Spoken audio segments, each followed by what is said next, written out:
cannot give its complete description about intuition. Okay, experience of cosmic salvation जो यहाँ पे लिखा गया है, what is magic to our finite reason is a logic of the infinite. बहुत ही बढ़िया लिखा है श्री अरबिंदो ने कि जो हमारे माइंड को, फाइनाइट माइंड को जो लॉजिक लग सकता है, मैजिक लग सकता है, वो इनफाइनाइट का लॉजिक होता है.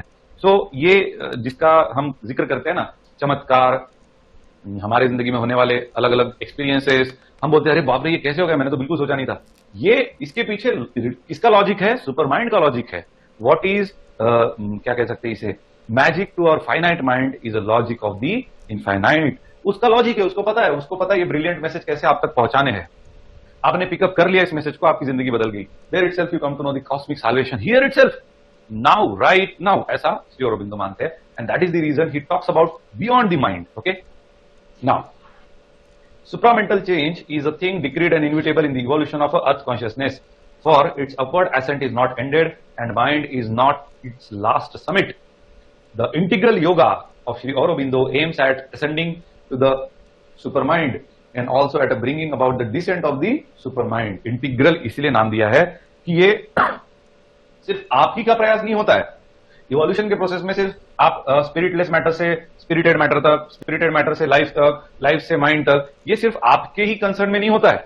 ये एक नेचुरल प्रोसेस है जिसमें इवन सुप्रा माइंड ऑल्सो डिसेंड डाउन, जिसको ग्नोस्टिक बीइंग कहते हैं वो, यानी इन दोनों के integration, it is like that only, तभी जाके ये मिक्स होगा. This is the process of evolution. इसी को इसलिए इंटीग्रल, इंटीग्रेशन हो रहा है ना दोनों चीजों का, एक ऊपर से नीचे आ रहा है, नीचे से ऊपर जा रहा है. This integration is defined by Shri Aurobindo as a integral yoga. I hope you understood now. आगे बढ़ते हैं. It also aims at bringing about the descent of supermind. Hence, by this yoga, Sri Aurobindo says, we not only seek the infinite, नीचे से ऊपर, but we call upon the infinite to unfold himself in the human life. यानी हमारा जो अर्ज होता है ना इन जानने को, इसके प्रयास करने को कि मैं वहां तक मैं कैसे समझूं कि क्या चल रहा है मेरे लाइफ में, क्या रीजंस है, अच्छा हो रहा है, बुरा हो रहा है, बुरे होने के पीछे रीजंस क्या है, अच्छा भी हो रहा है तो उसके क्या रीजन, हम में ये बहुत होता है, इनेटली कहीं ना कहीं पे प्रेजेंट होता है, बट यूजुअली हमको इसको रेफर नहीं करते आता है. इसीलिए क्या होता है कई बार कि हम भूल जाते हैं कि एग्जैक्टली नेचर के एग्जिस्टेंस का क्या रोल होता है. आई बात ध्यान में. And that is how evolution helps you to reach out. लेकिन इवोल्यूशन आपके थ्रू जब होता है तो आपके थ्रू एक कॉल भी जाता है कि आप भी नीचे आइए. He can sense it. It is a gnostic being who can sense it. This is trying to evolve, this is trying to evolve, so I must lie down, I must lie down. इसीलिए वो integral yoga माना जाता है. The supernatural descent will make earth a heaven and life beatitudes kisses. यानी बहुत सुंदर बन जाती है जिंदगी जब आप इसको रिकॉग्नाइज करने लगते हो. Mind cannot describe this state through its categories. It can give only a vague and a general description. बहुत ही असाधारण सा ऐसा कुछ डिस्क्रिप्शन करने की कोशिश माइंड करेगा, लेकिन उसको नहीं समझ में आएगा कि मैं इसको अच्छे से कैसे आर्टिकुलेट करूं, as long as you don't have the experience of it. Shri Aurobindo himself attempt this description दस.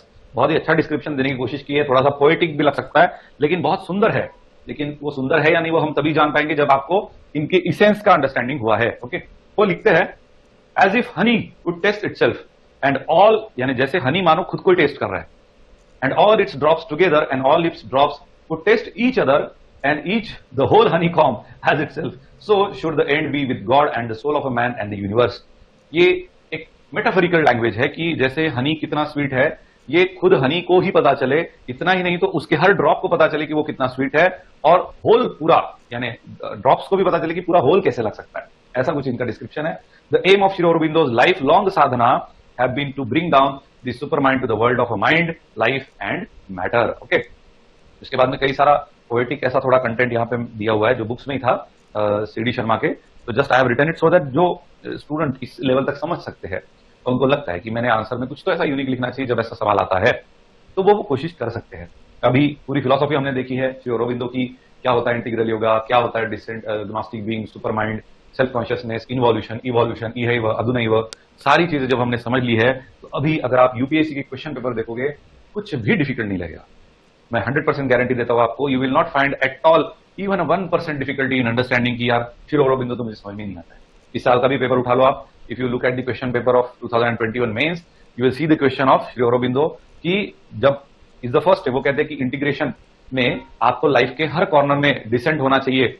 इस तरह से वो एक पुस्तक सवाल है, स्टेटमेंट दिया उन्होंने, explain in the context of Shri Aurobindo करके सवाल है. इन शॉर्ट इंटीग्रल योगा ही लिखना है उसको, इवोल्यूशन के प्रोसेस को एक्सप्लेन करना है. बहुत सिंपल क्वेश्चन था, 20 मार्क्स के लिए उन्होंने पूछा था.